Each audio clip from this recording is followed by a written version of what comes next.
Broadcasters, welcome to the Georgia Shooting Connection Friday night live stream. Hope y'all had a good week and welcome. How was your week, CW? Pretty good week. We're getting into the fall kind of weather. We've had 40s and 50s overnight, 70s during the day, so it's been glorious days. Very little rain, which is typical for us this time of year. I was able to do a whole bunch of videos. We did some reloading. We got some parts in. Only got to the range today, so I haven't been to the range very many times, but had a good week. What about you, Bama? How was your week? It was pretty good.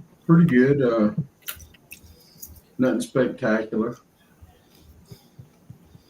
So I guess you could say it was good because it was boring. All right then. Ricky, how was yours?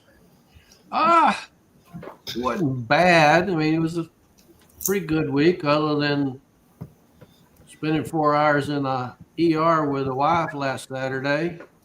Y'all watched my video on the cowboy shooting. She had fell.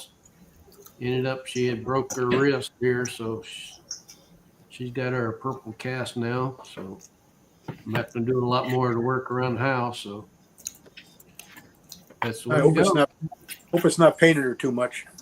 Yeah, a little bit, but not too bad. But you, Chad? Watching them airgun videos. I like them One Cutter Wednesday airgun videos. Yep. I had a good week. I had 3 really long days at work, and by 10 o'clock yesterday, I was heading home and got out to the range today and made a couple of videos. We had our end of the year match last Saturday, which was our Kenny Blackburn Memorial match, and had a really good turnout, some really good door prizes, and some really good shooting, and had the largest crowd and the most entries that I've ever had so far in the 3 years that I've been hosting the match. So had a good time. Good deal. Glad to be here. Good deal. Andy, how's your week been? Wet. Really? We had a lot of rain on Wednesday, so I didn't get to the range, but I got to power wash my driveway in the rain. So that was an accomplishment. And what is it? Kydex? Yeah, Kydex. Uncle Jim sent me some Kydex out. I'm playing with a brass ejector on the Rossi. It's going to get mounted on the scope mount. Like a deflector?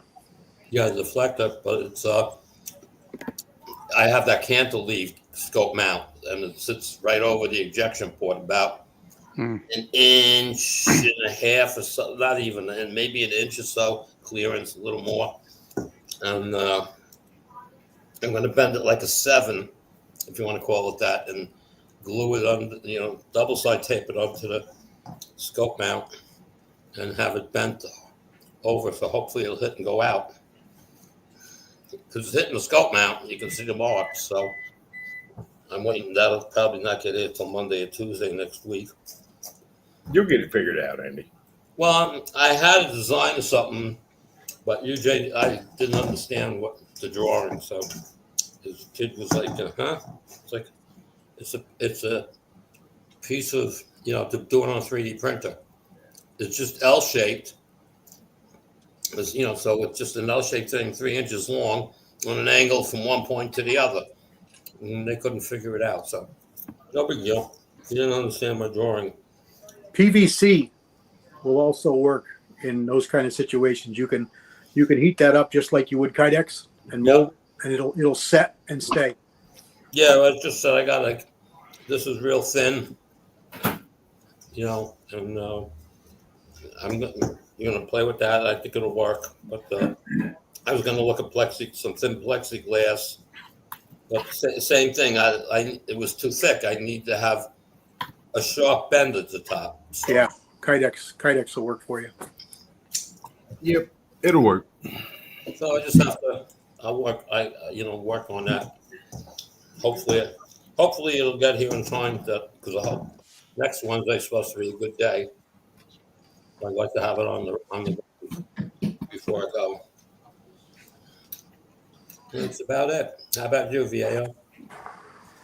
Good week here too. Some of the molds that we got from NOE and his closeout sale have showed up here, and I got a couple of those casted up, and I got to the range once this week and had some fun there. And let's see, we actually had measurable rain here overnight, had a half an inch, and that's the first rain we've had since May. Wow. It's measurable. So this part of the state's a desert. We just don't get much rain. Somewhere between 12, 14 inches a year is all we usually see. So it's been a while since we saw anything. So that felt good. Smells good outside and all. And I got another mold in today, the one that I'd been looking for a long time, a George Hensley mold, not Hensley and Gibbs, George Hensley, before James Gibbs joined the team. This one was made in about 1940. And it's pretty interesting when it's a six cavity mold. I'll be doing a Moldy Monday with that here in the future, but it's a little different from what you normally would see in a 6 cavity mold, especially if they're later ones. But anyway, so I was excited to get that, and I got it at a reasonable price. Wasn't cheap. Is it a big chunky thing like the later ones? It's what we call a pot belly, and the middle of the mold is round. And they didn't make it so that the middle would be round. They carved out or machined out part of the sides to eliminate weight, and leaving these big bulges right in the middle of the mold blocks to accept these big, humongous handle bolts. Those suckers are huge. Anyway, so he needed these big bulges out on the side, and they gave that idea up later and went to a different way to eliminate weight. But they're something of a rare find to get one that's George Hensley and not Hensley and Gibbs. So, and it looks good. It's all the hardware and everything's good on it. So I'm going to have fun cast. The thing weighs about 6 pounds. Yeah. I've got two, and I think it's an 8 and a 10, or they're both 8s. I forget which. Yeah. But I got a couple of the big, other 6s. giant things. Yeah. The best way to eliminate weight from a bullet mold is to dump the bullets out. That'll help. That'll help. Same thing with your revolvers. Best way to lighten that thing up, shoot that sucker. Yes. So anyway, yeah, that kind of perked my week up a little bit. I was kind of happy to get a hold of that and add it to my collection, and so all good here. So Kyle, how'd things go for you this week? Everything's great, man. If I was doing any better, I'd have to sit on my hands, keep them waving to everybody. I'm thankful it's Friday. I'm thankful that y'all are here. I'm thankful that Side Chat's here, and I just can't wait to get down and dirty into whatever we're going to get into. It's going to be a good night. Can't wait. And Jamie, it's up to you. We're in trouble then, aren't we? I'm trying to choke down dinner. Give me a minute. There's one guy out there. Yeah, Ozzy's here. Ozzy Osbourne. Yeah, we'll call y'all out at the bottom of the hour. So don't go nowhere. We'll call your name out on TV. One thing I want all's well, Walter. Thank you, brother. Whoa. And there's Edward Petty. What's going on, my brother? Yeah, I didn't really have time to talk the way I wanted to talk to him, but about 6:30 this evening, I called up old Gene, reloading from the hot pot. Told him we missed him and we loved him, and there wasn't nothing he can do about it. And when he gets ready to come back, he's got his chair at the table and all that. And I'm especially proud to have Chad here with us this evening. I don't know where Hillbilly's at, but I don't know if I should say this. I don't know that I don't think Gene would care, or I wouldn't say it. But he got a couple of strikes on some videos from way back when, and they were pretty ridiculous. I mean, they're reviews of pistol sights. I mean, ain't that right down the middle of their alley? If they're going to start doing that, we're all in trouble. Yep. But I don't think they care if you have gun sight videos. I think it's the installing them that's the problem. that could be. We've all had them that are just, you just shake your head. There's nothing wrong with it. I mean, I've had them where they told me there's nothing wrong with them, but there's nothing they can do about it. Yeah. Yeah. Or they'll go back 3 or 4 years to a video that they approved back then. And they say, well, we don't approve of it anymore. Well, thanks for telling me. 5 or 6 year old videos what did me in on the old channel. 5 or 6 year old video. Yeah. And Hathor's Axe, what's up, bro? But I told y'all last week that I'd had a video taken down in the middle of the night, as is usually the case, and it was an old video. Y'all remember when Willie dared us to make pure-on bullet casting videos? Yep. Remember that? I did one. Well, week 4 last, that one got took down, but I didn't get a strike for it. So, yeah, those kind of things with old videos, I know it's bothersome, but I mean, I'd rather have that happen than you get a strike, something that's that old. If it's been there that long and they don't like it, I can see them flagging it or pulling it down and then sending you a letter and say, hey, this is no good, doesn't meet our, but it's old, we're just going to take it down. Mm-hmm. A whole lot better than Yeah, since you posted this video 8 years ago and we changed our rules last week, we're just going to pull it down, not give you a strike. That was one of the biggest contributing factors for me going monetized, because they get reviewed now. I send them in and they all get looked at before they go up, so they get an approval before they go up. So they're all checked out before they even ever get viewed. I'm just tired of my like everybody said, my videos from 8 years ago getting dinged for something they came up with last week. So, well, they're just like the ATF; they change the rules every day.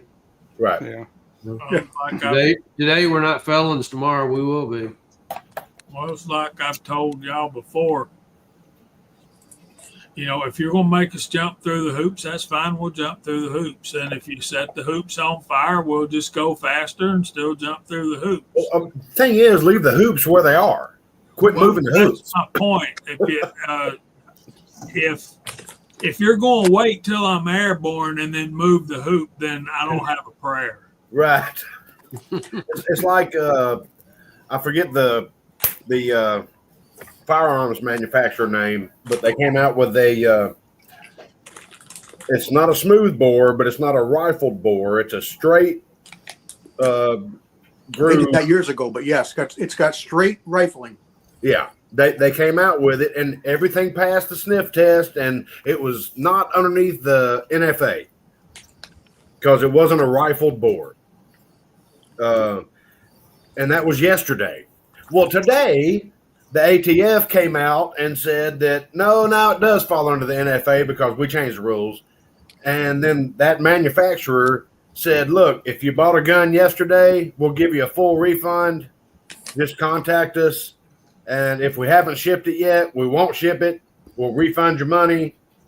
So this is ridiculous. It's even worse than that because they reviewed it. They allowed it. They wrote a letter that said it's allowed. And then one day later, they didn't. In one day. So it's even worse than that. They acknowledged it. They wrote a letter for all the FFLs. And then they said no after the fact. Yeah. I mean, that is ridiculous, guys. That is ridiculous. That's right hand. Hello, meet your left hand. Yeah, exactly. I mean, it's bonkers. Well, I'll just stick with what I've got, and you know what? Okay. That's when I started. Couple of years back with my zinc casting stuff. I took it all down and put it up on Rumble. I voluntarily pulled down videos That's that I made. And hell, they were pulling videos with just me sitting on the back porch talking to people on the live. I clicked live and see who was there, and I was just talking to people. They pulled that down because there was a melting pot in the background. They probably didn't know it was you because you never show yourself. I don't know what's going on with Mark's. He's been having trouble with. Yeah, he's been having issues on all the lives. Mark Burrell, that's a name I'm not familiar with. Welcome, brother. Welcome on in here. Come on in, children. Come on in.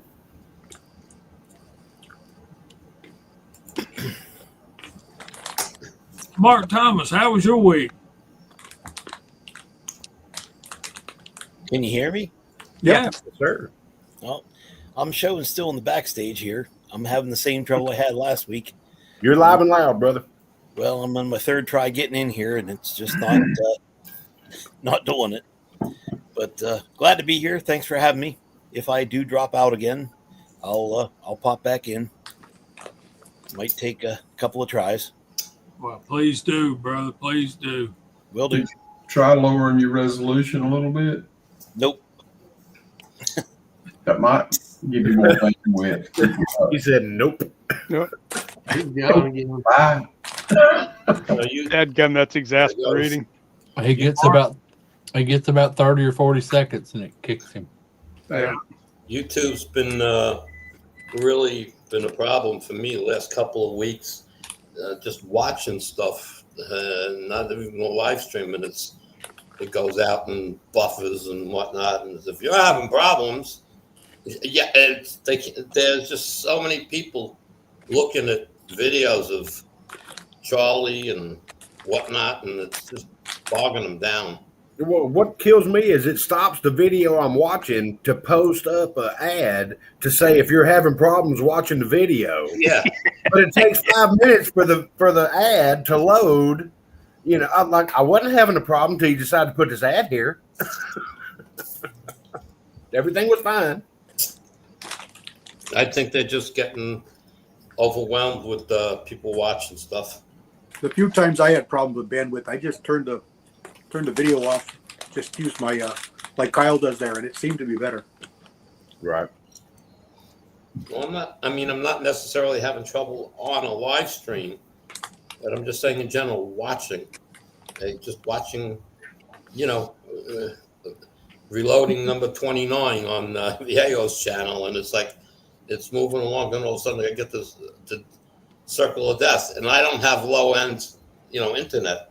So it's like, Right. But it takes 30 minutes for it to load something to say, "Are you having a problem?" Yeah. I wasn't until you asked. Yeah, they're doing something in the background. A lot of people are blocking their ads, and that's making them mad. So they're trying to find a way to stop that.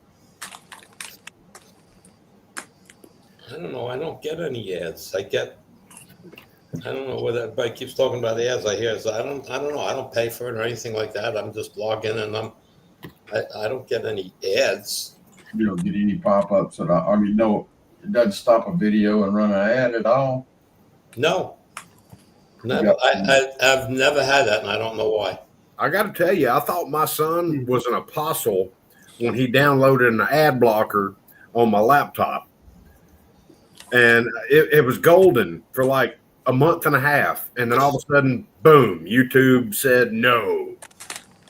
And so now it's back to watch a video for 8 seconds, watch 30 minutes of ads, and then watch a video for 8 seconds, 30 minutes of ads. Kyle, get with me after this live stream, and I'll get you hooked up. Try search for Pi ad block if it's an extension on whatever browser you use. I'm really actually, guys. I'm not even going to attempt to jog around it. That gives me time to go to the bathroom, or gives me time to pet the dog, or gives me time to check the pear butter on the stove that I'm about to can. I just press pause. Yeah. A space bar does that for me. It's not that big a deal. It's just frustrating. It really gets you when you're watching a long-term, a long-run video, like a Sean Ryan video or something. If you got enough, I don't know who can sit down and watch one of his. They're 4 hours long. Yeah, I like I said, just you want to check it out if it's I don't know what you use for a browser, but Chrome. What else does it work on? I think Brave. Firefox it works on, Brave it works on. It's called Pi Ad Blocker. Pi Ad Look Blocker. what I got here. And What Grace? I'm blocking everything on sites that I could never block stuff before. Yeah, we got uBlock and what's this other one? Oh, they've done away. They screwed up uBlock a long time ago. Yeah, that's the one that worked, and then they stopped it. Yeah. Yeah. I'm not having trouble with ads. I'm having trouble with people I'm subscribed to, like people that I watch videos from every day. I've not been getting them, and I go to their channel and look, and they've got 5 or 6 new videos, but I didn't get notified that Yeah, it be that way sometimes. Yep. And one thing that I've noticed is I can watch on a desktop and it's different. I watch on my laptop, it's different. I go to my TV and watch YouTube. Everything's all different. Yeah. And you would think you're logged in to the same channel. It's me. It recognizes me. It's got my logo there, and it knows it's me. But this one will have 15-second ads. This one over here will have 90 seconds that I can't skip. On my TV. I'm like, good God. TVs. If you're not signed in, it will give you more ads than when you're signed in. No, I'm signed in. It's got my logo up there in the corner. Yeah. I get the same thing, Kyle, on the TV. Yes, it's 90 seconds that I can't skip. So I just take the dogs out and go smoke a cigarette, whatever. I don't have that problem. I mean, I get ads. I've got a custom distribution on my router that blocks all of it. So I'm blocking at the router stage, not at the desktop. That way it keeps my TV without ads. Yeah, well, I mean, that would be great, but it does give me a second to take a break from what I'm doing and, get out, get some fresh air for a minute. I say fresh air, it means smoke a cigarette. Let the dogs out. Fresh air through a lit cigarette. Right, yeah. I get my cancer in, so, there's that. So it's, no matter what you do, it's kind of like back in the day when people used to hack Dish Network and all the different little satellite dishes. You get it working one day and then you have to rewrite the card the next day. They've already changed something. So yeah. Because they can tap in and zap your card that you already zapped. yeah, I mean, it's a daily fight. I mean, the thing is, we're trying to cheat the system anyway, and they just figured out how to uncheat our cheat.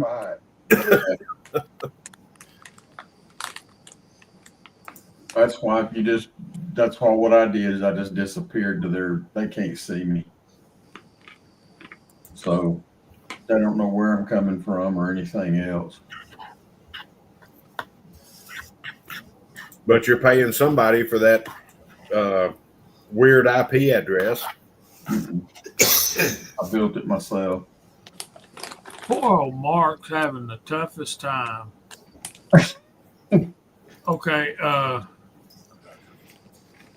Whenever the IT show's over, we can get on to reloading. I'm sorry. Mark Burrell got an interesting question, and there it went. Mark Burrell says, anyone else think Belgian Brownings are pieces of art? I think everybody on this panel would agree with that statement, sir. And I've got one. Only one? Yes, only one. My grandfather brought it back from World War II. Oh, well, that's a little bit different. All right, here's the thing.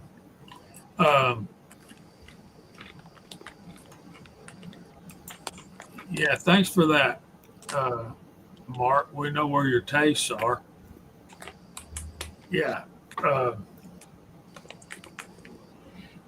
We've been talking about the evolution of revolvers, and we got up through the Smith & Wesson Model 3 last time we talked about them, and then the last time we talked about Colts, we talked about the Colt Single Action Army of 1873, and we mentioned the Thunder and Lightning revolvers. Let's talk a minute about that. Then we'll call out the side chat and come back to it. The Thunder and Lightning are the first double action revolvers manufactured by Colt, which is technically called Colt's Patent Firearms. And it was from January 1877 until 1909, a total of 166,849 revolvers. It was made in 3 calibers,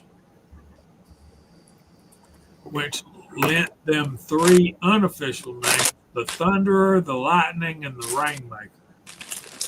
The principal difference between the models was the cartridge which they were chambered for. The Thunderer, 41 long Colt; the Lightning, 38 long Colt; and for the Rainmaker, 32 long Colt.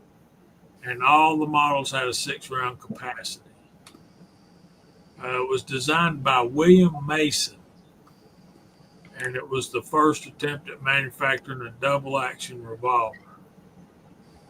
First successful U.S.-made double-action revolver, offered in nickel and blued, color case frame. The revolver was available in barrel lengths from 2.5 to 7.5 inches, and with or without the ejector rod housing. Well, that's just defeating the dang purpose. Oh, the housing, ejector rod and housing. Yeah, I guess that's for the shorter barrel versions without the ejector rod were marketed as shopkeeper specials for use as concealable pocket pistols.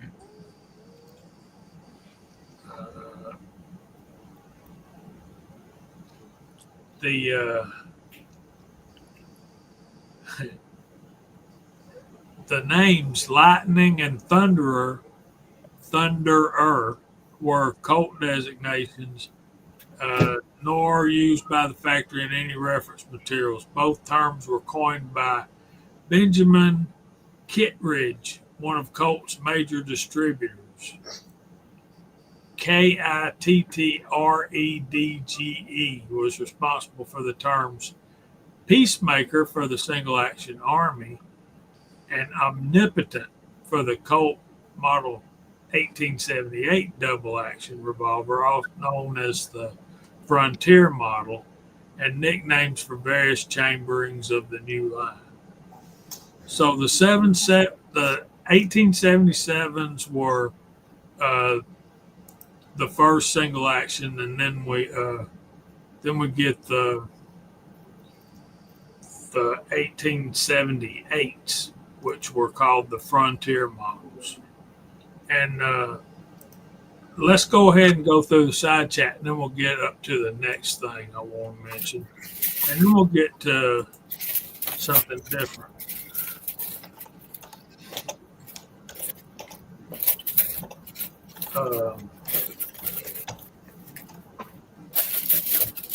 What should we type in, Walter?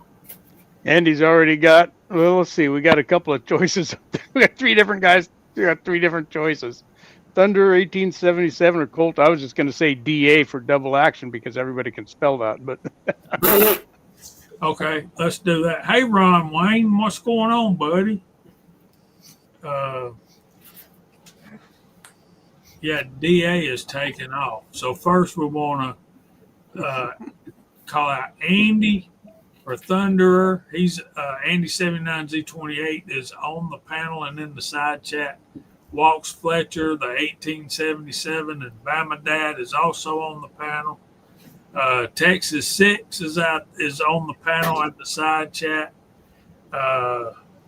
Mr. Bob's out there. Andy and Bama Dad again. CW Longshot is on the panel in the side chat. Matter of fact, I think CW Longshot is our number one commenter right now. I'm in with the DA. I just can't type it right now. Okay, we also got Kyle Lusk who's on the panel and interrupting as we're trying to call out the side chat. Walter's out there. Abigail's out there. Service Venator. Toe Jam Man. Howdy boom. Mr. Pollard's out there. Old one guy. Paul Loud. Edward Petty. Dwayne 7834. Ozzy Osborne. Mark Thomas is on the panel, and he's not. And he is, and he ain't. Mr. Bob again. Walks Fletcher says he can't spell DA. Bubba Triclops Ballistic is out there. Mark Burrell, nice to have you with us this evening. Dale Pogue. Thorzax is out there.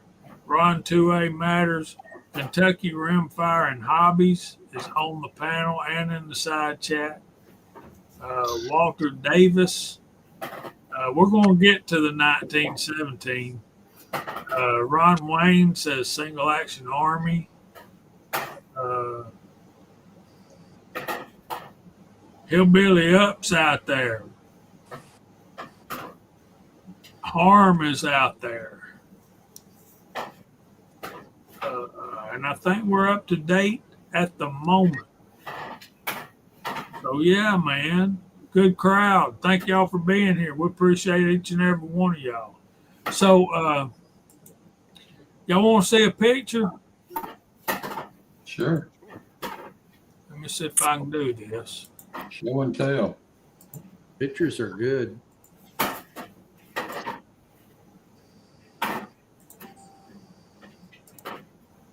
That, my friends, is a Lightning, a model 1877 Colt Lightning. And that just reeks Doc Holliday. Yep.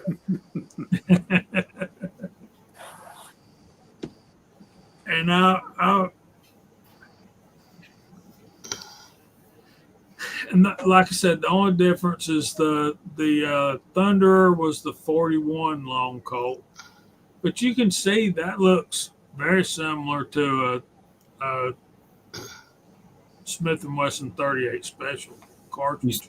You say that's a 32? That's a 38. 38, okay. Long Colt. Long Colt. CW, you said something about these last time we were talking. Do you remember what that was, and if you can repeat it? No, I don't remember particularly. I know little things about each one, but I don't know what I could have said. There's a pair of them. That's the Thunderer, isn't it? That's the Thunderer above and a single action Army below. You can see the similarity is. That bottom one is gorgeous. That's Model P. Yeah, it's a Model P. That is gorgeous. Ooh. pouring of hay. Yep. See the Okay. difference? You can see the differences. You see Yeah. it like that back and And the forth. grip right there, especially. Yeah. You got the ejector, the size of the cylinder. Yeah. Thunder is a little bigger. It is. Okay, let's stop that. But you were talking last time when we were mentioning these, you were saying how the those first single action had a little bit of a reputation for being kind of tender. Yeah, they're not overly durable. They're pretty well, I won't call them fragile, but yeah, they're not very durable.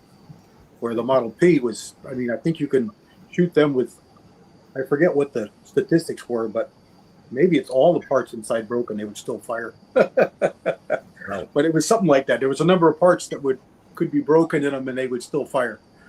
Where the thunder and lightning are not.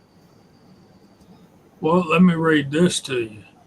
The Model 1877's early double action mechanism proved to be both intricate and delicate, thus it was vulnerable to failure of self-cocking. The design had garnered a negative reputation and earned the nickname the gunsmith's favorite. Because of the intricate design and difficulty of repair, gunsmiths to this day dislike working on them. Gun Digest referred to it as the worst double-action trigger mechanism ever made. Typically, the trigger spring would fail, and this would reduce the revolver to single-action fire only. Outwardly, it shows a striking resemblance to the single-action Army. However, it is scaled down slightly and much smaller in dimension. The bird's head grips were checkered rosewood on the early guns and hard rubber on the majority of the later production guns. Was never rated to fire smokeless powder cartridges.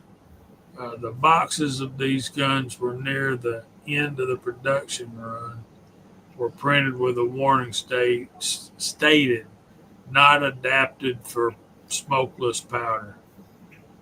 As a result, 1877 revolvers should be considered black powder cartridge only guns.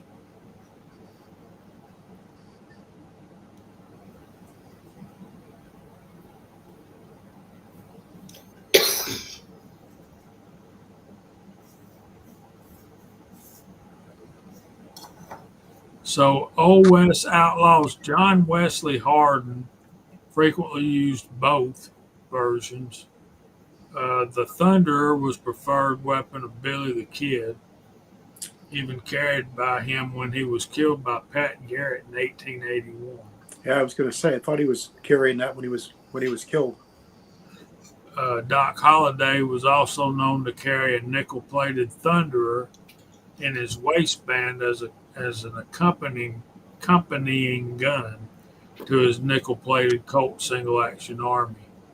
Both revolvers had ivory or pearl grips. So, yeah.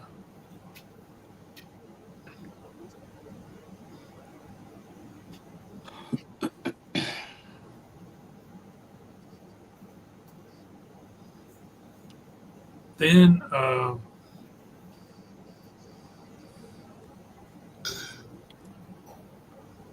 want to know what the 1878 was. But they made a bunch of them suckers.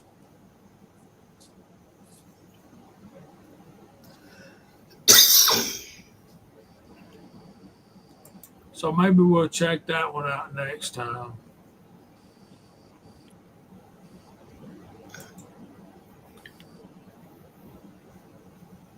We're about to spend enough time on that, hadn't we? So, like I said in the description of my video of our live stream tonight, There's one I really, really am just dying to talk about.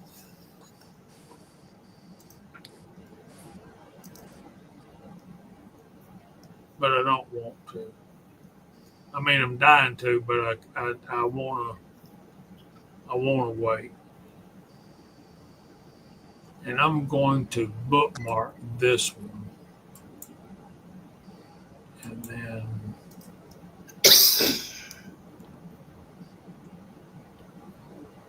and guys, there's lots and lots of videos on YouTube about this subject if y'all want to jump ahead of us.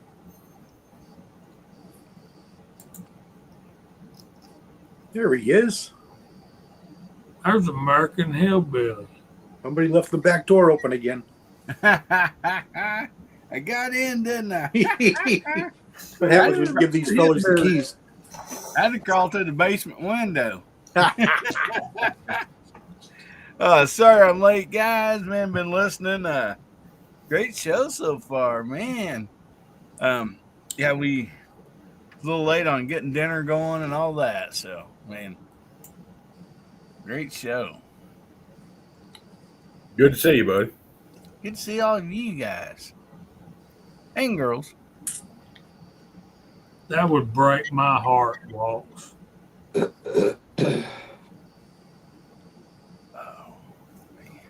A lightning or a thunderer? I don't know if it's that or a 1917. Him and Thorzak's are talking. 1917. That's the big double action. Yeah, I think Those are pretty durable. I doubt that. Well, I guess I mean you can blow anything up, so I shouldn't say that. But there's Gizzard Gary. What's going on, buddy? well, the thing with Trail Boss, it's not low pressure. It's low velocity. It's full pressure.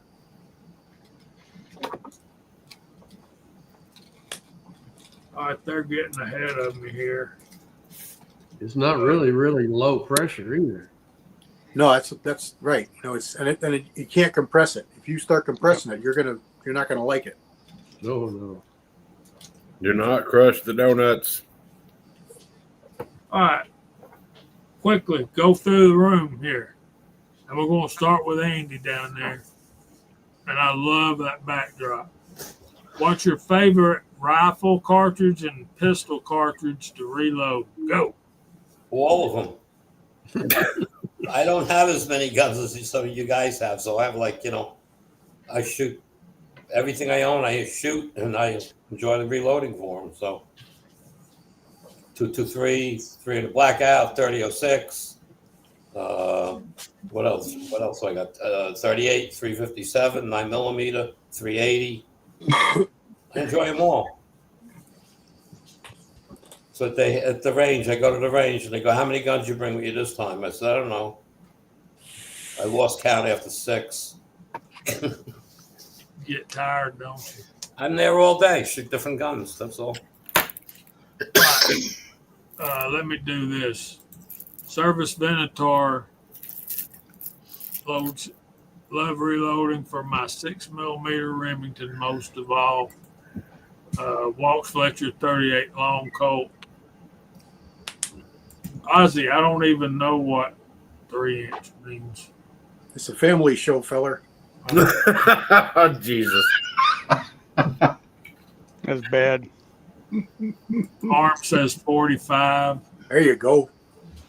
This is my brother from another mother. Walks Fletcher, 270 Winchester. He already said 38 long Colt. Can't vote twice. Yeah, he just said that to pacify me, I'm sure. Go for it, CW. A favorite pistol cartridge and a favorite rifle cartridge. That's a tough one. There's so many that I really, really enjoy. I just flavor of the month is probably the best I can give you now, and that would be probably the 454, 45 Colt 54, and 400 Legend. That's been lately.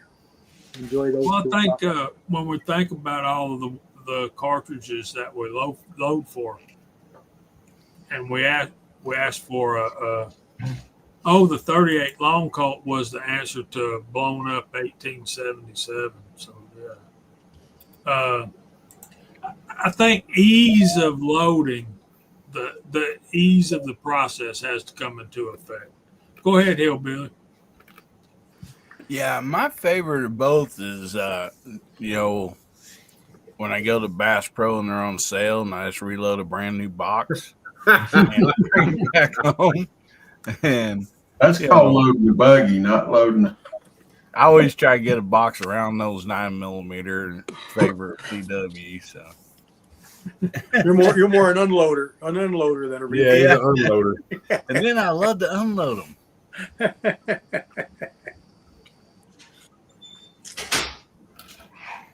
Okay, Bama Dad, go for it. Thank you, Hillbilly. That's good stuff. I enjoy 9mm, and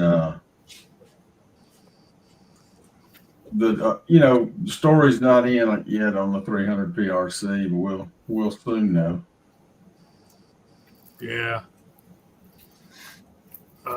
There's Bama Dad's comment. Thor's axe. Now, brother, God brought us together for a reason. So there's that. But yeah, you did influence me on 44 Special. Son of Sam liked the 44 Special too, and in particularly Thor's axe, the revolver that you like so well. So Well, so did what's his not Clint Eastwood, but what was his character there? Dirty Harry. Dirty Harry. Yeah, Magnum Force. Did he admit that he liked the 44 specials? That was a 44 Magnum. Yeah, the revolver was, but in one of the but he was shooting specials. He shoots special. He admits he shoots specials. I think it was. Yeah, he was in the indoor shooting range with those 3 Yahoo cops, and they asked him how he was so good with that, and he says, "Well, I'm shooting a special." Yeah, I don't think he shot those when he was Rowdy Yates, did he? No. I was shooting 45 then. I couldn't hear you, Hillbilly. Say that again. I said, I don't think he shot those when he was playing Rowdy Yates. Probably not. Such a great long ran Western show right there. Mm-hmm. Ron Wayne says 30-40 Craig and 44-40. What was that? Blazing Saddles? Rawhide. Excuse me. That's kind of the same thing. Load them up, move them out. We don't need no stinging badges. I heard a Blazing Saddle will give you rawhide. Well, see, my thing with the reloading is I have that oddball powder and I have it working in everything I shoot. So I don't have to have, all these different powders. I mean, I got loads for all the powders, but that's part of the fun for me when I go to the range is finding that accuracy node for, let's say a very reduced load, but accurate. And, I've got the hot loads at regular powders, but that's part of the fun that I enjoy, going out there and making something work. Absolutely. And you never know what you got till you get there. Well, I'm pretty careful about my loads. So, I do my research probably more than most do when I'm doing something because I find too many mistakes in books. So it's like I scratch my head.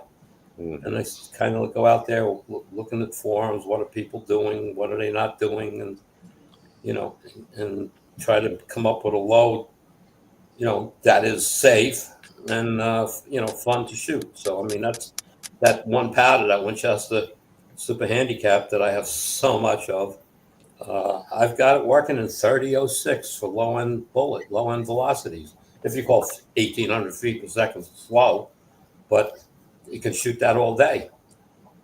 And that's with, my zinc bullets, so that helps too.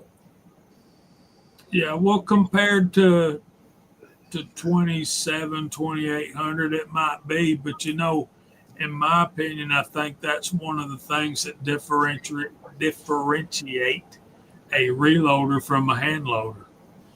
Just saying. So good on you, bro.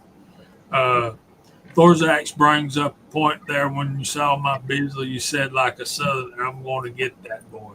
And I didn't get a Bisley, but I got a flat top Thorzax, and I absolutely love that thing.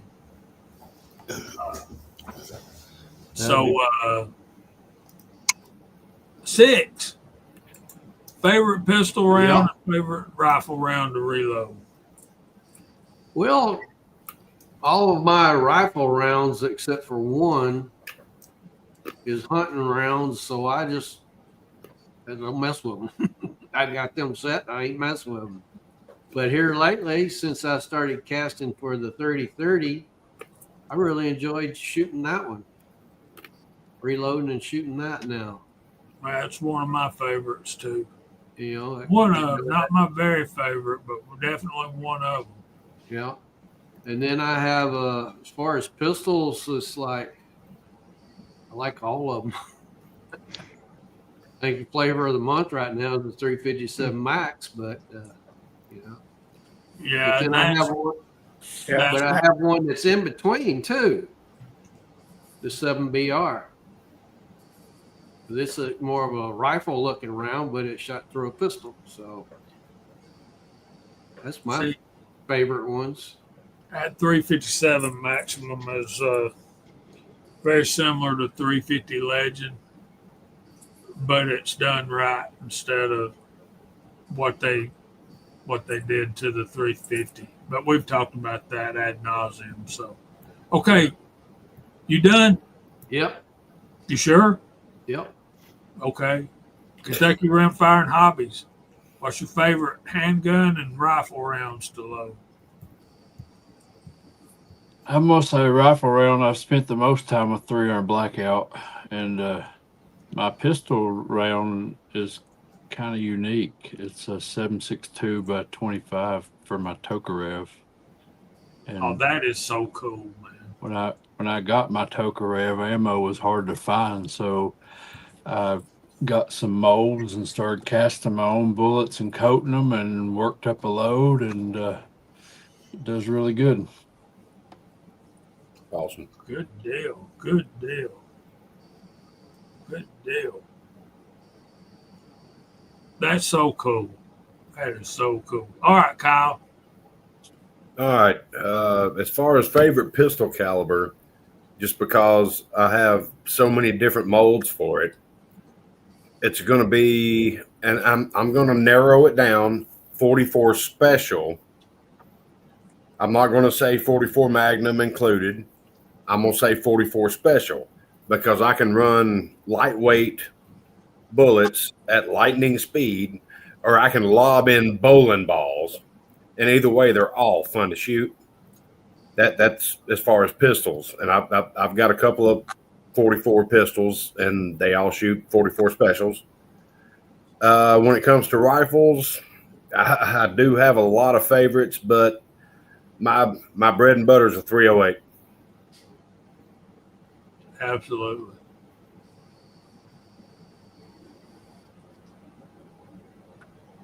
Okay, Walter. Well, I shoot a lot of handgun calibers and not very much in rifles the last 4 or 5 years. I just haven't done a whole lot, but I have done some.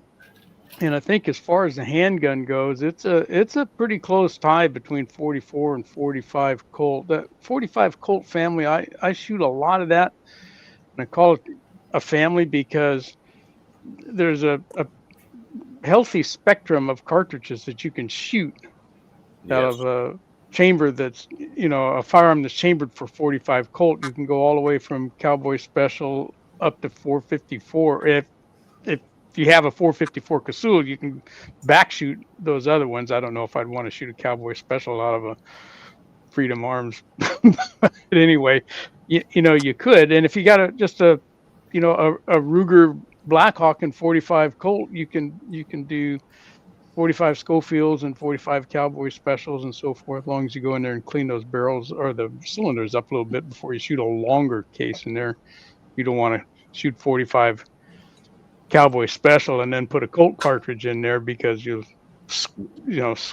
scrub all that carbon up against the walls of the cylinder. I think you Yeah, can it'll kind of get mess them stuck. up doing that. So you gotta, at least that's my philosophy. If I'm gonna shoot 45 Cowboy Special, even Schofield, I'll clean the gun before I shoot a longer cartridge in it. But anyway, but I like the 44 Special too. Especially since I got that Bisley 44 Special last year revolver from Ruger, that Lipsy's distributor exclusive. That's a great gun. Speaking of which, remember those high-tech slick-sided 44 caliber bullets you sent me? Must be 3 years ago or something. Yeah. And I never could get a good load. Well, I finally got a good load for it, and it's in a 44 Special. And I tested one last week, and I'm gonna shoot the rest and make a video. But basically, it's going at about 780 feet per second with a really low standard deviation and accurate as all get out. Really good. Using N320 powder. That's a good thumper right there. Yeah, it's a 240 grain bullet. That's a big one. Yeah, that's a good thumper. It's like, hello. Yeah. The reason the 454 doesn't see or hear a lot of recommendations about the smaller, shorter cartridges is because it's loaded to such higher pressures. Part of the way they get by with being able to do that is they keep the tolerances really tight. Yeah, those cylinders are polished. Yeah, I saw it today. I was shooting the Rossi, which doesn't, really enamor a lot of people with super high quality, but one single 45 Colt and the next 454 and the next 454 that went in were difficult to push in the chamber. Yep. One single bullet. It's not that you can't do it. Yeah. You just got to clean it, and you can't really go back and forth. Where with most of your 44s, most of your 57s, you can go back and forth, and maybe I do it at the end of the day, or after a box of bullets, or a 22 long rifle, with shorts. You can go a day, but after that, you got to clean it. So that's pretty much the reason. It's not that it's unsafe. It's really just that the tolerances are such because of the pressures that the 454 runs at, which if you don't know it, it's upwards of 65,000 PSI. Amazing. The same as the 270, the same as the big Magnums. Yeah. So the part of the way they get away with doing that is they just don't let that brass move much, and they keep the chambers really tight. But anyway, the 45 Colt, I probably would call that my favorite because then I can go load that in my lever gun also. Same cartridge, that old principal handgun cartridge in a rifle. Makes sense sometimes. No, man, that's good stuff. With the way a lot of us do things, what we would, a revolver round, I guess any of them, the pistol caliber carbines and the matching lever actions, and they're the same.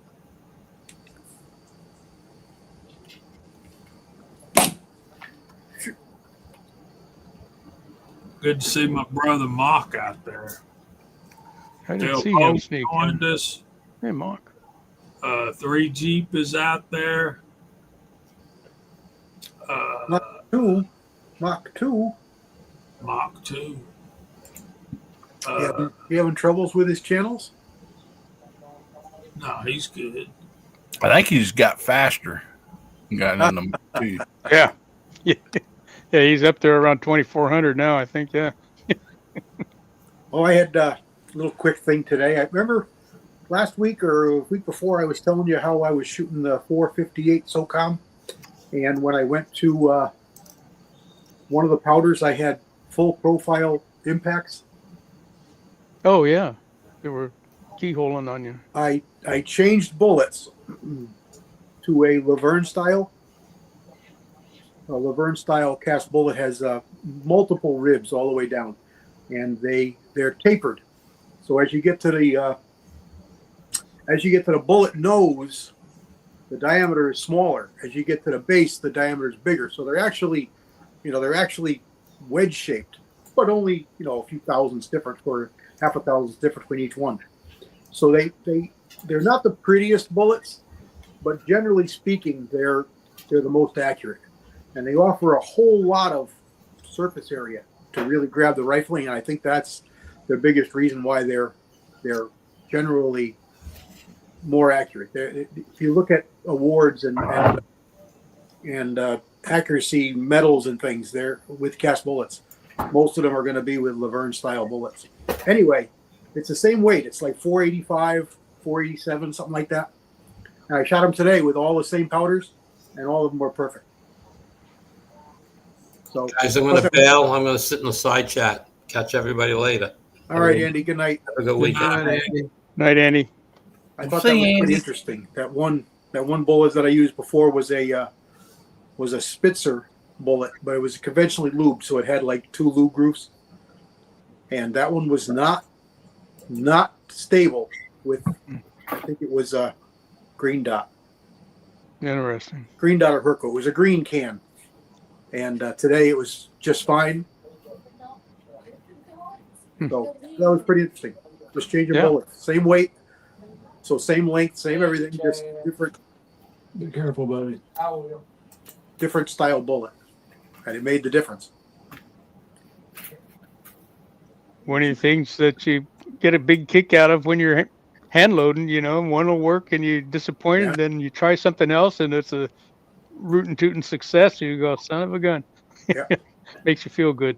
That blew me away when it happened, because I usually it's a velocity thing, usually stabilization is a velocity thing, and the velocity was actually a little higher than the other ones. Not enough to really mean anything. They were right at the cusp of supersonic. So they were subsonic, but right at the cusp.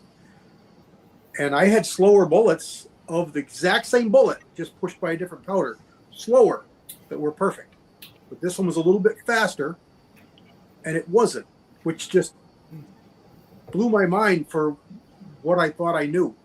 I still don't really know why, but I changed to a different style bullet, that Laverne style. It's also got a little bit of a me-plat to it, so it might be a little better bullet overall anyway. But it feeds fine, and it's stable. My worry with that is well, obviously accuracy, but number 2, you don't want to send it through a suppressor if it's not it's not flying true. Kind of expensive to go bashing up your baffles. No, you're truing your baffles.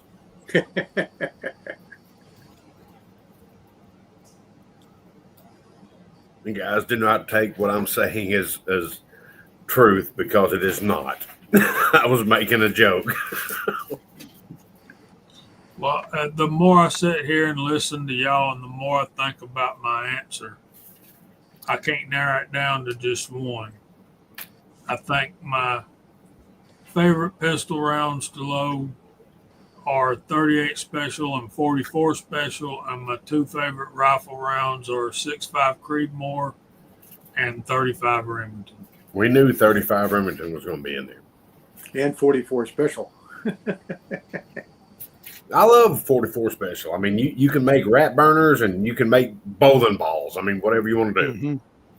Mm-hmm. I like the 44 specials too. Like Thor's axe. Talking about that 180 grain hollow point, was devastating on impact and shoots flat and accurate. Yep. And Bubba Triclops here. I'm currently staring at 6mm arc, wondering why I'm staring at it. Quit staring at it. It's a cute little bugger. I like my 6 arc. Grab the bull by the horns, baby. Grab the bull by the horns. Cost you money, buddy. When you stare at those long enough. Yeah. Well, doesn't staring at anything long enough cost you money. Yeah. We're going to talk about that, That or get you kicked out.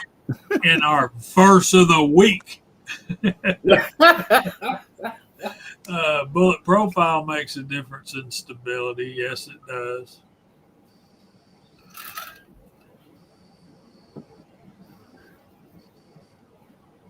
Oh no, Walks is mad at me. I'm just picking up 270 reloading again. All these years I've shot 270, it's been with factory ammo, Walks.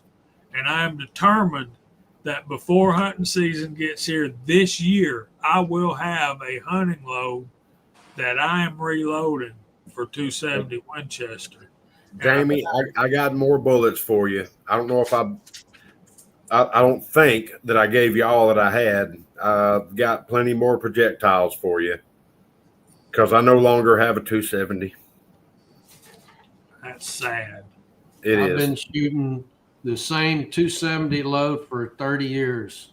I ain't changed it until here recently, and the only changed was I went from the lead tip to polymer tip, and that's it. No, hold on that thought right there, Ricky, for a minute. You remember when you was a little kid and you No. knew you'd done something that you was going to get in trouble for? And this is what your dad says. Are you ready? Walk says, Jamie, I'm crushed that you didn't say 270 Winchester. I said, don't be mad at me, Walks. This is his reply. I'm not mad, just disappointed. I mean, is that not worse than your daddy coming in with a belt and making you drop your jeans and wearing that hind end out? Golly, Walks.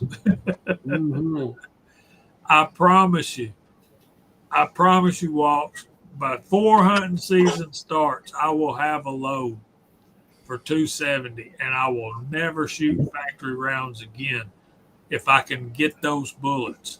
Jamie, I got you. I just found 4 boxes of 270 bullets. The SSTs and another one had an H in there. I don't know. I never had one, but I loaded a lot of them, and I always used to use 4831 and a 130 grain. I want to say they were solid bases, Nosler solid bases, which you can't get anymore. I got hollow point boat tails, SSTs, which are the nylon tipped. Been running Jamie, I got you, boo. Cool. I've been running a Sierra game something, whatever it is. Oh, the green tip game kings. Game changer. I've switched to the games changers is what I've done. Yeah, that's what mine are. 140 grain game changers. Yeah, that's what I'm running. I like in my 300 hammer. I did really good with the 125 grain game kings, and then I bought a box of those game changers, and I can't believe how much better they shoot. Same exact load, same everything, but wow. I haven't played with any of those. My pretty impressed. Sierra bullets are Game Kings 175 grain for 30 cal. Golly, boy, you boys are on me bad. Thanks, Walks. I appreciate it. He's going to send me some great loads for 270. Dale Polk says he gave all of his 270 away to Hootie Hoo. Why, Dale? Have you seen how many subscribers he's got? Man, he could send you stuff. Or maybe you're independently wealthy. I don't know. It ain't I use IMR 4350 is what I used in my old load. And in my new load, I've been, I think it's Reloader 7. I'm using Winchester 760 and IMR 4831. 4831 was always, I thought that was O'Connor's load, 4831. That was always the one that was the load, just like 4350 was the load for 06. Okay. Here, Walt's got that answer. Nosler 130 grain petition over Max IMR 4350. I know, Dale. I'm just kidding with you, brother. Said that was years ago. And Mr. Pollard, now my fellow Georgian now, I'm disappointed Walks was so easy on JH. Okay, James. Excuse me, Mr. Pollard. I like to think if y'all ain't picking on me, you don't love me. So, but yeah. All right, Jamie, my favorite is Hajan 48.95 for 270.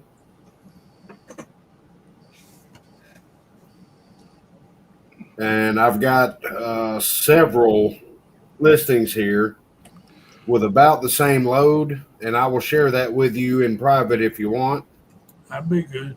130 grain SSTs, Hornady SSTs, 130 grain, 158 grain. That sounds weird. No, Bubba, that's not an option, brother. You need to move. But yeah, Jamie, come see me. I got you. Okay. Oh, we got brass too.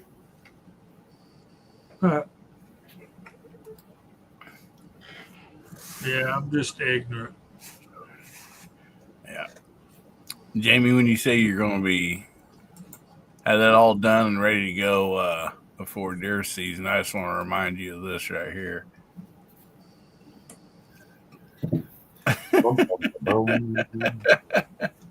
You better get on that, buddy. Deer season's not that far away, brother. I got a month.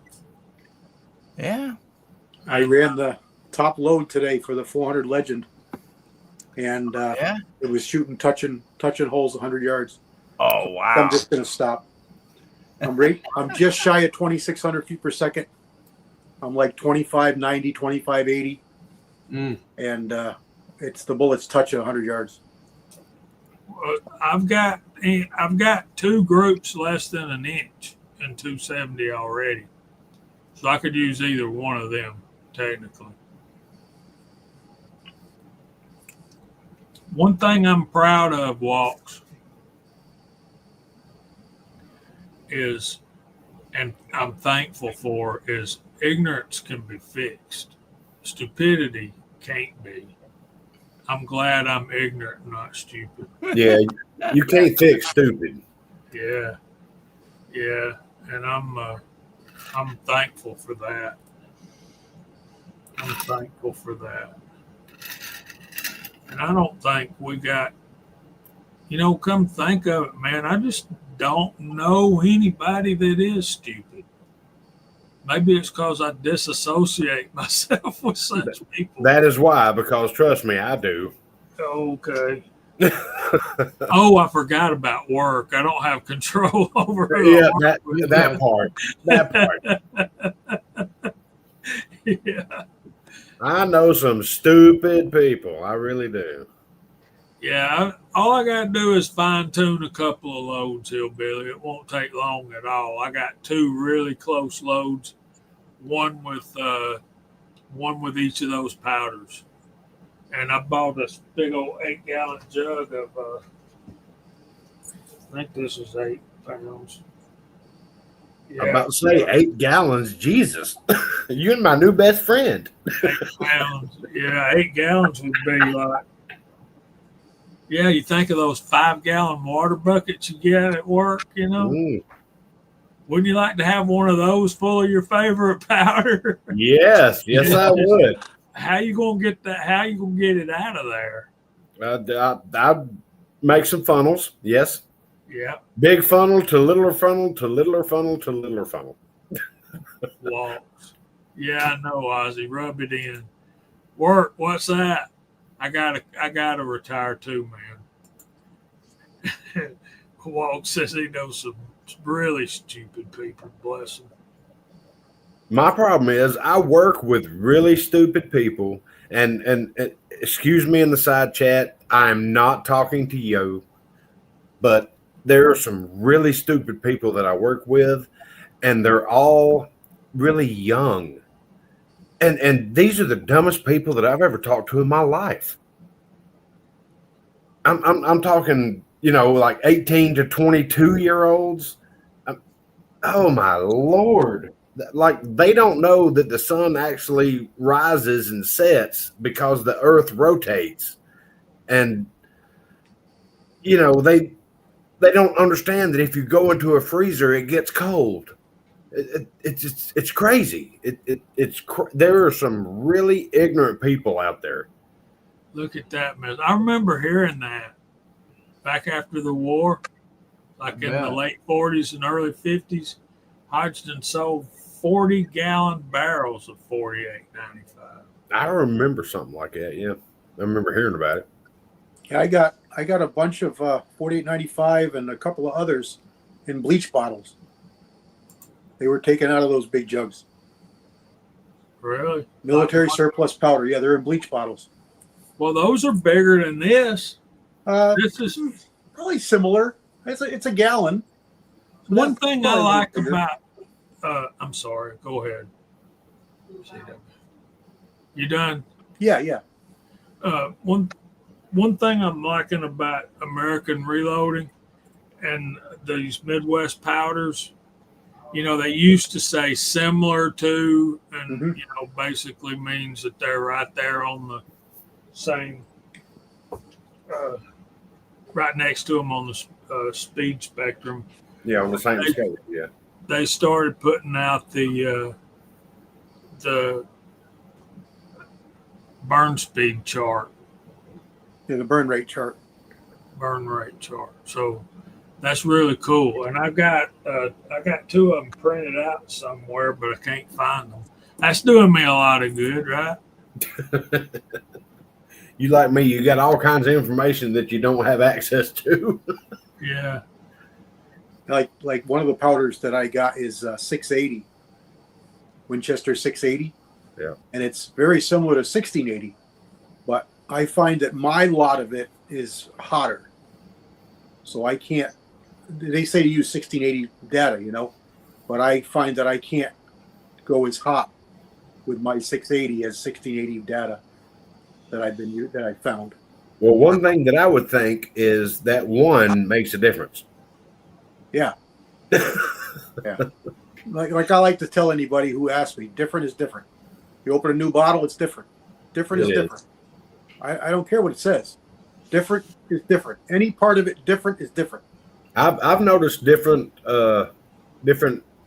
results with different bottles of Tight Group. Not that you can't use it. Just back off, work back up. Yep. That's all. You may be at the exact same point, but be safe. Back it off, work it back up. I had one bottle of Tight Group. It was just 1 pound, and it was way hotter than the 8-pound bottle that I bought.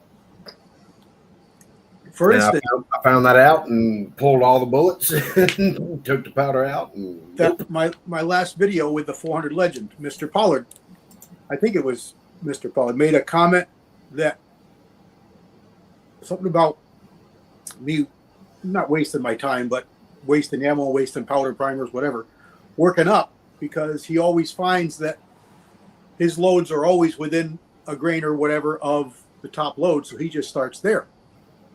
And my reply was something along the lines of, because I'm extrapolating, because this is a brand new powder I've never used before, I don't have any experience with its attributes, how it works, if it's hot or not, or anything about it, plus a copper bullet, which can change things, and I've never having used it before. I just didn't feel comfortable doing what he said, even though he's not wrong. I often find the same thing. I don't ever like to write that down or say that out loud, because new reloaders can be listening and they go, CW said. So start low, start where the book says, and work up. You may exceed. You may find that, every single time it does it this way until it doesn't. And that one time that it doesn't might blow you up. So start lower. Yeah, you should preface every reloading thing with CW didn't say this. Yeah. So like I said, I extrapolated the data based on my experience, looking at other loads, looking at other similar capacity cases, and then I knocked a bunch off, and then I worked up. And Then I got the data from the bullet manufacturer, and lo and behold, I was right there. But it was just one. I think it was 3 loads, 3 powder charges. So I just didn't feel comfortable starting there. And as it turns out, I'm a grain and a half over what they said. That's my gun. Safe for me. May not be, and probably isn't safe for anybody else. But that's why you work up. And Super Dave, that actually means a lot to me because I've got a show coming up this Saturday, not tomorrow, but a week, and we're going to do something along those lines. Hope I can make it through. Jamie, I'm gonna bail out and get ready for my show. Well, I hate you leaving for the verse of the week, brother, but I understand. No, get with it. I'll hang around. You want to go early today? Huh? Let's go early today. Well, I mean, I don't want to miss out on God's word. All right. Well, we do this.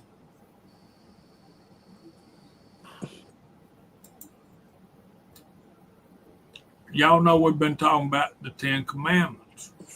Well, tonight we're up to the very 10th commandment. Y'all ready? Preach on it. Exodus 20, verse 17, the 10th commandment says, you shall not covet your neighbor's house.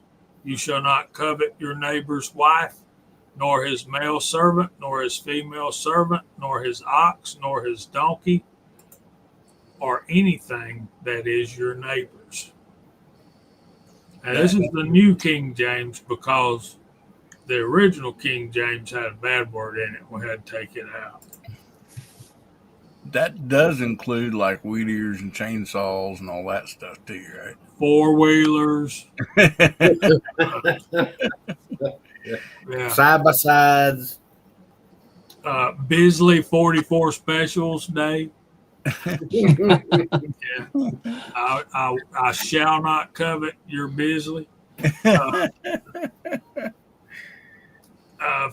The first 9 commandments focus more on things we do. The 10th deals straight with the heart and its desires. Literally, the word for covet here means to pant after.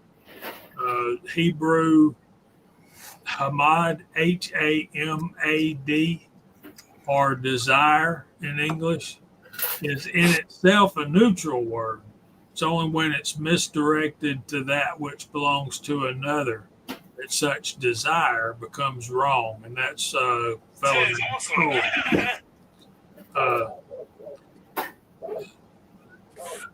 Dr. David Guzik says covetousness works like this. The eye looks upon an object, the mind admires it, the will goes over to it, and the body moves in to possess it. Just because you haven't taken the final step does not mean you are not in the process of coveting right now. And these things we covet: your neighbor's house, wife, ox, donkey. Covetousness can be expressed toward all sorts of things. It is the itch to have and to possess what someone else has. It speaks of a dissatisfaction with what we have and a jealousy toward those who have something better. Hebrews 13:5 puts it well. The Apostle Paul writes, "Let your conduct be without covetousness. Be content with such things as you have, for he himself has said, I will never leave you nor forsake you." The last commandment is closely connected to the first commandment against idolatry. For this, you know that no covetous man who is an idolater has any inheritance in the kingdom of Christ and God. That's Ephesians 5:5. And Dr. Guzik says that Jesus gave a special warning about covetousness, which explained the core philosophy of the covetous heart. And he said to them, "Take heed and beware of covetousness, For one's life does not consist in the abundance of the things he possesses. That's Luke 12:15. One thing I'd like to add to that is, if you think about it, we know that all good things comes down from the Father of lights. When we covet things that we do not have, or maybe we should even stretch that to when we go into debt to get things that we don't have with money that we don't have, we are actually showing a dissatisfaction with God for what he has provided for us. And that hit me right in the gut. Mhm. Yep. Questions or comments? Learn how to become satisfied and comfortable with what you have, and you'll always have enough. If you can't learn that, then you'll never have enough. Exactly.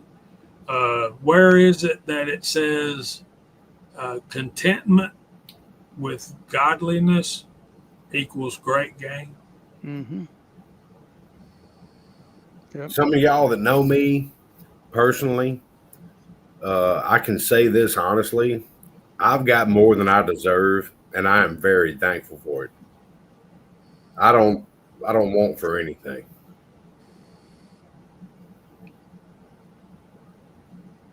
I may be on here talking, oh, I want this gun or that gun, or I want this or I want that.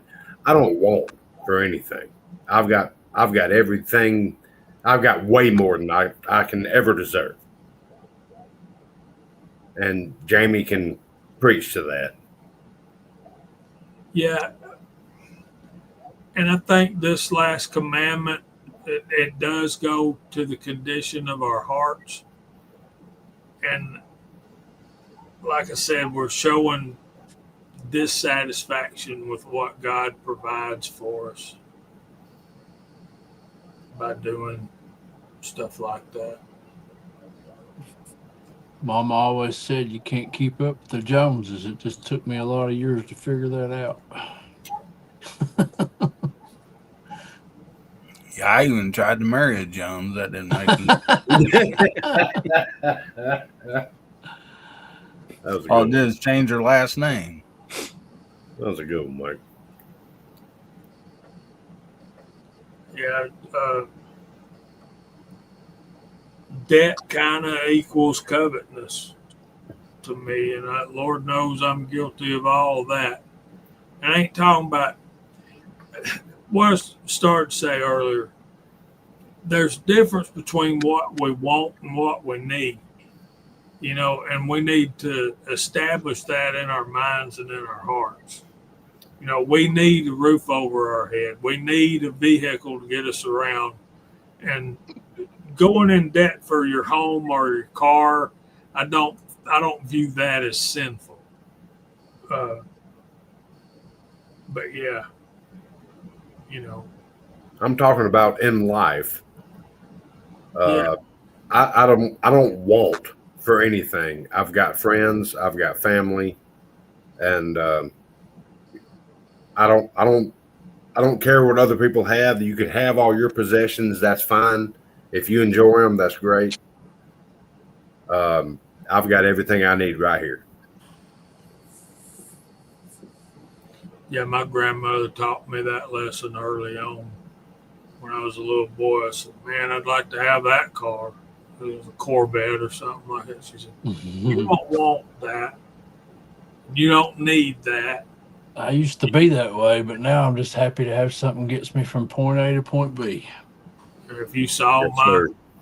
and then back to point A. Yeah. That's important. Yeah, it's the return trip that matters.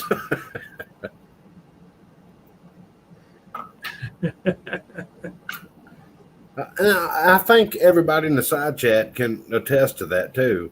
It's we've got what we need, and we're all thankful for it. If you really want something, you can go out and try to get it, no matter what it is. But at the end of the day, do you have what you need at your house? Or whatever. If it's a cardboard box that you call home, do you have what you need? And that's what you need to focus on is getting what you need and appreciating what you have. Because when you don't appreciate what you have, that's when things get sideways. Yes. Stepping off the soapbox. And also don't mistake this of not wanting to better yourself or your family. Exactly.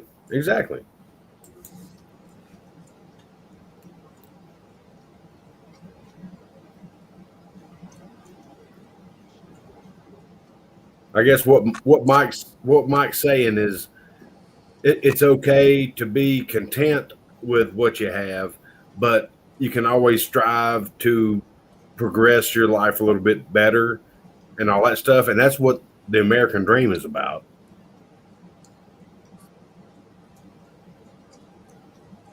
All right, soapbox over. Okay.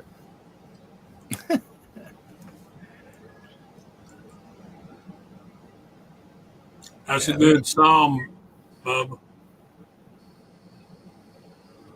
Yeah, especially for this week.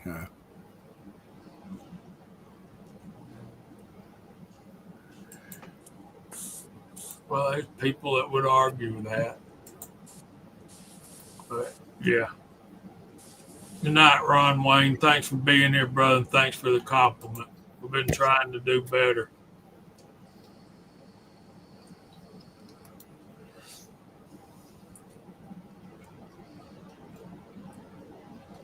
Well, I'm going to take this opportunity to let Chad and Hillbilly do what they need to do. And Chad, thanks for hanging around for the verse of the week, brother. Oh, absolutely. Enjoyed it.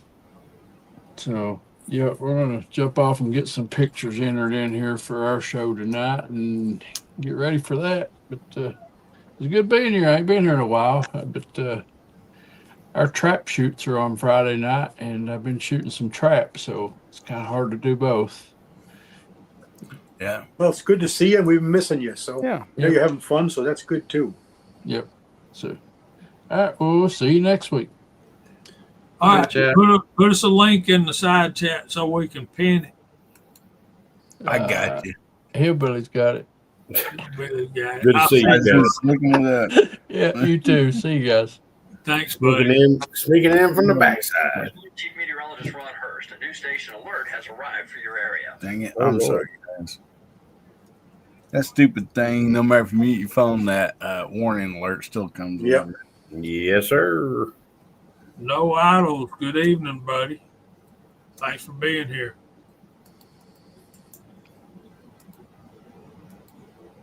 There you go.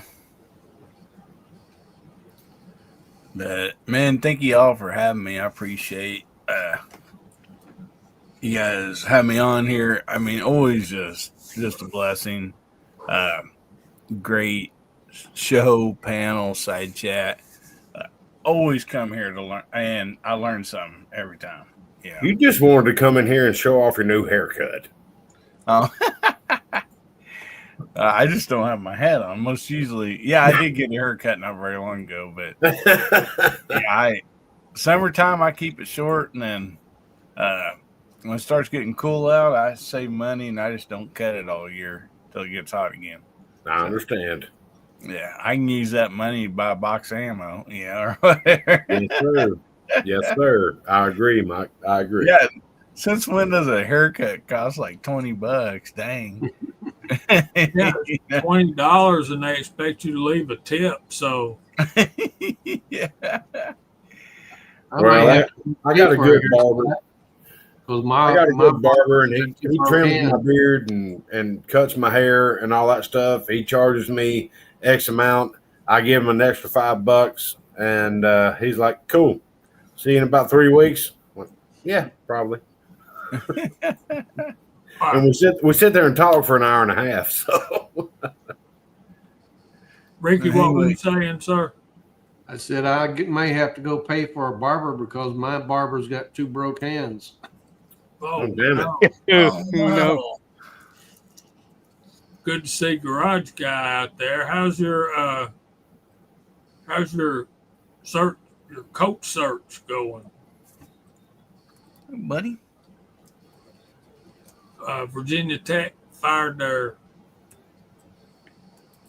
football coach. He's been out to a high school football game.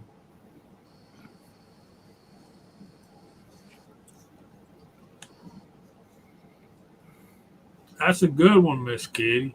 Mm-hmm.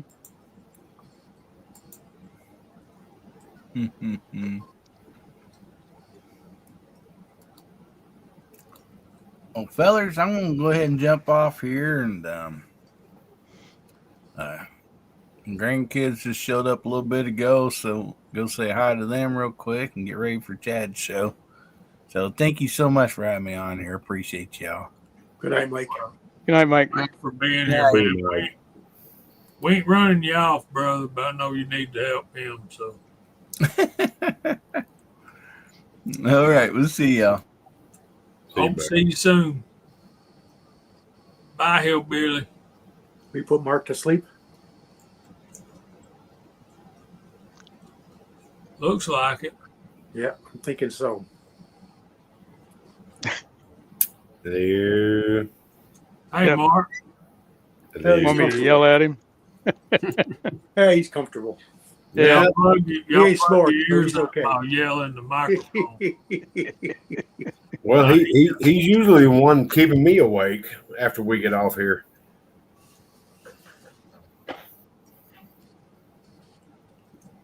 Hate to hear that, Miss Kitty.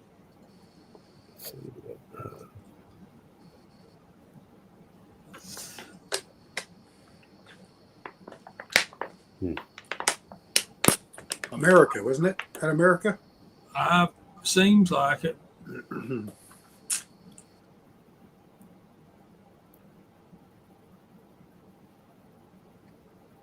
Oh, the Horse with No Name song? Yeah, it was American. So That's what? an oldie but moldy right there. That's an old timer. A minor and E minor. That's all you need to know. Yeah. That would be great, Mark.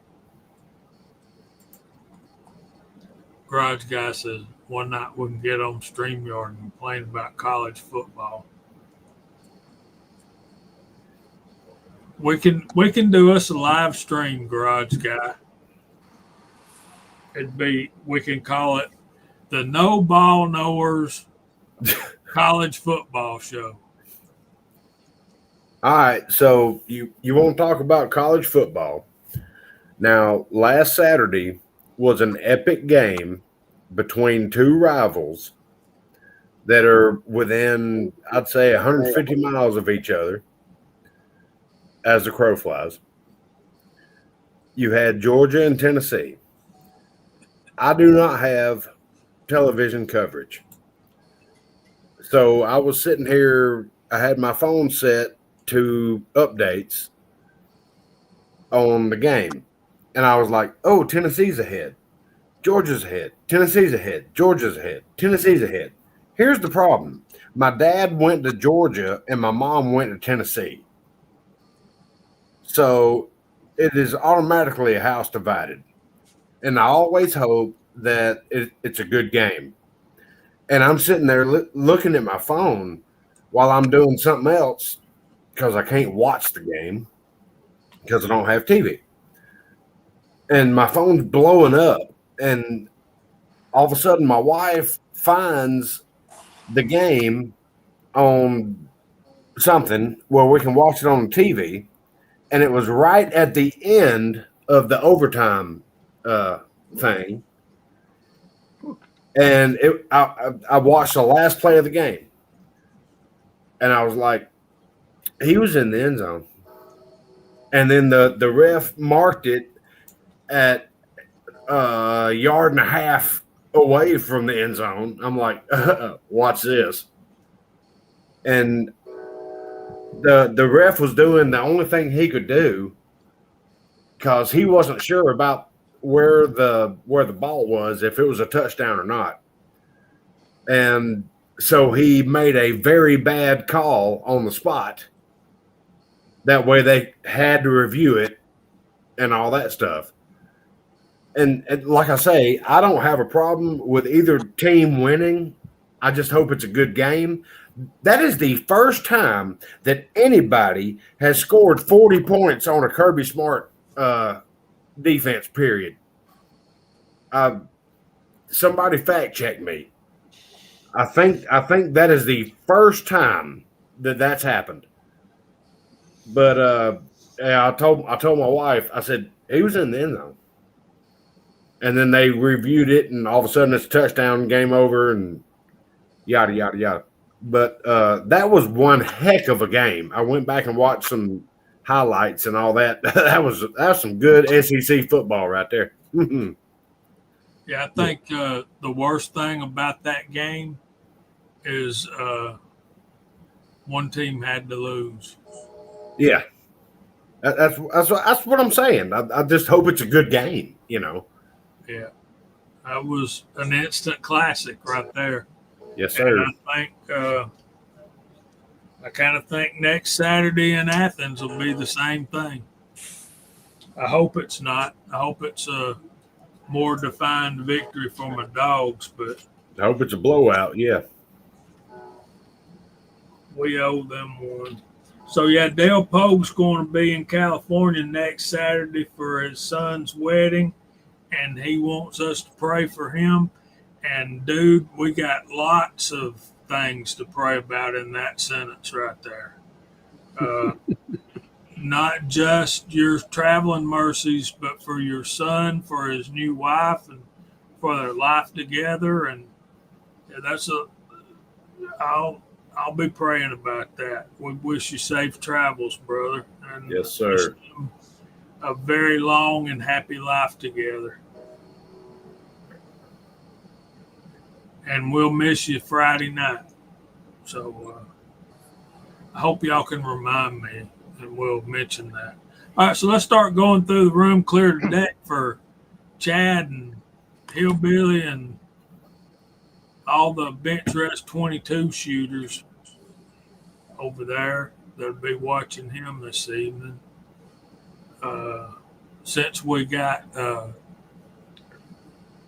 Since they're already gone, we can start wherever we want. Kyle, you want to go first? I don't care. I'd like what to say, you got coming up this week? Well, what I got coming up is working. But one thing that I am enjoying is Texas 6's little side skit on wad cutters for air guns. That is really interesting. I've got a couple of air guns, and it's yes. That's all I'm going to say is yes. And Walter, as always, I'm up at 6 o'clock in the morning on Wednesdays, and I see it. I know you're not. Yeah. But, I always leave a comment or a smirk or something. It's great to have everybody in the side chat. Man, this was actually a very interesting evening. I'm very glad to be a part of it. Want to wish everybody a safe and happy weekend, and I want to hand it off to Walter because he's better at this than I am. Yeah, I don't think so. Let's see. We got kind of the old standbys. We got a Moldy Monday coming up, and I've got a real nice Seiko mold for Moldy Monday that I hadn't cast before, so we'll get that one casted up and shot. And then Wad Cutter Wednesday, of course, coming up, and I've got another one there for 38 special.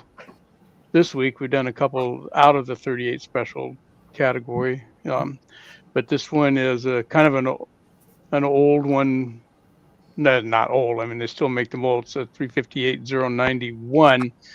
It's a Type 2 button nose, but bevel base. wad cutter for 38 that actually shoots pretty well. And so that's coming up on Wednesday, and I'm going to be working up. I had mentioned that I had some bullets that the 6-shooter Texan had sent me, and it's got to be a couple of years ago, from a mold that he had made for 44 special. And I tried a couple loads. I couldn't get it to shoot very well. And then I shouldn't say it this way. I kind of found them by accident on my bullet shelf. And I said, man, I haven't touched these things. I got to get busy. Anyway, I did come up with a good load for it. So that's going to become a Free the Few episode, I think, next Friday. I haven't done a Free the Few Friday in a long time. So I got maybe 40 or 50 of those bullets left. And I came up with a good load. And I got this Bisley 44 special to shoot them out of now, too. So we'll have fun with that. So that's what we got going on here. Got a few other, social things happening as always, but Beautiful. it's going to be good. It's going to be a good week, Tater. All right, Six, what you got coming up? Well, I got to work tomorrow, so I'm doing that tomorrow. So Sunday got a video coming up on how I repaired my tank for my air guns. I did a video last week how I tore it apart and everything. Got it put back together. It's holding air and all that. So wide cutter Wednesday's already up. It's going to be some Beeman brand wide cutters. And I've got 2 uploaded already. I've got 7 different tins on my bench, and I got 5 more inbound already. So I've got another dozen, at least a dozen videos to do. So, Cool. And I don't even have them all bought yet. So I'm going to stretch that out a little bit. But, got some casting I want to do with some new molds, NOE molds. So Nice. I'm going to try to do that Sunday if I can. That's about all I got. Thanks for being here, man. We appreciate it. Since Bama's got his up from his nap, he can tell us what he's got going. I was just resting my eyes. Find any cracks? Just got some reloading to do once I get I can't believe it. I misplaced my primer arm for my T7 press, so those parts will be in Sunday, so I'll get to reloading. Other than that, not a whole lot. Seeing when my buddy from Georgia wants to come over and go shoot. Yeah, we got to do that. And that's the one way to make sure you find the ones you lost is order a new one, right, Brian? Yeah, that does it. Works every time. I looked everywhere. I couldn't find it anywhere. I don't know what I did. It'll show up between now and when you get the new one. Yeah, exactly. Then I'll have some spare parts. Yep. And how about you, CW? Well, I got to the range today and proved that last 400 Legend load, so I'm going to go with that. Didn't quite get into the 26s like I hoped, but it's all right. I saw a good video from Kentucky. I forgot his name. Kentucky. I can't think of his name. A friend of Jason's. KFW. Yeah. And he did a 240 grain Bear Creek Arsenal bullet in a muzzleloader. Now that's the same bullet, different caliber, weight, but same design bullet that I'm using in the 400 Legend. And he got good expansion down mid 1700s, which is what they advertise. At 12 or 1300. Just the nose starred out a little bit. So it expanded, but it didn't reach bullet diameter. And it's the white tip Spitzer high velocity bullet, same. So with me at, just call it 26, impact velocity, even out at 200 yards, should be better than 2250. I'm golden. I'll never need that cartridge past 200. Even if it went 225, it'd be fine. So with that bullet, I should be good. That's my big worry with copper bullets, because the manufacturers kind of lie and fib to us. You know, the cup and core bullets, generally speaking, all cup and core bullets will expand at 1800, 1750, 1800, 1850, and you'll get some expansion less than that, but you're going to get good full expansion. And when you say expansion, everybody envisions that 50s, 60s Remington core lock, deadliest mushroom in the woods advertisement. That's an expanded bullet, not a little bitty flowered tip like Barnes gets at 1800 feet per second, because most of the copper bullets, they need a full 22 to 2400 feet per second to get full expansion, like you and I expect when somebody says the word expansion of a bullet. So it kind of scares me when you're using straight walls, which are operating, generally speaking, under that 2400 feet per second threshold. Think about it, 450 Bushmaster, 350 Legend, 400 Legend, 44 Magnum, all these popular straight wall cartridges, they're not running 2400 top velocity, right 6 inches from the muzzle. So a lot of these copper bullets just aren't in their fodder list, because they're just not going to expand properly. So having a company like Bear Creek building bullets that are designed to work for this, and choosing muzzleloader bullets, shotgun bullet style stuff that do expand is a it's kind of nice. I like cup and core bullets a lot. I've always said that it's all I ever needed. I don't need the attributes of a copper bullet, but this one here, I got a bunch of them, and I'm going to use them. They shoot really good. Like I said, it's not single hole, but they're cutting the same hole. I'm well under an inch with a 400 Legend. I'm thrilled. The gun is shooting really, really good. So I'm really, really pleased.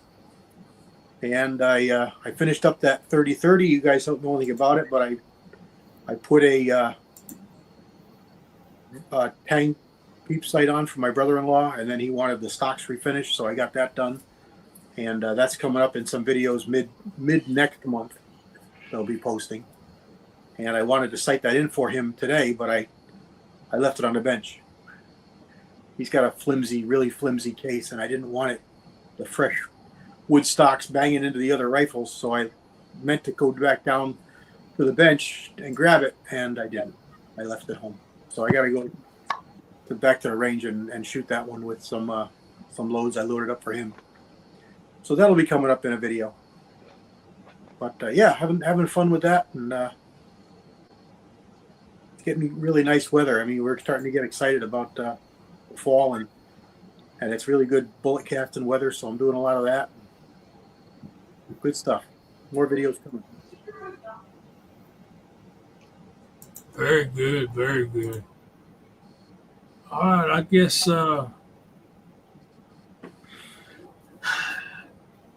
I'm ordering some expander plugs from NOE. Most of their molds are already gone, but they still got some expander plugs that work well with the Lee Universal neck expanding die. So get over there and help them out if you can, or if you need anything. Other than that, I got to get some 6.5 Creedmoor stuff loaded up and get ready to go shoot with Bama Dad at Talladega, Bama Lama. We hope the Lord blesses y'all all real good. And if he's willing, we'll see y'all next Friday night.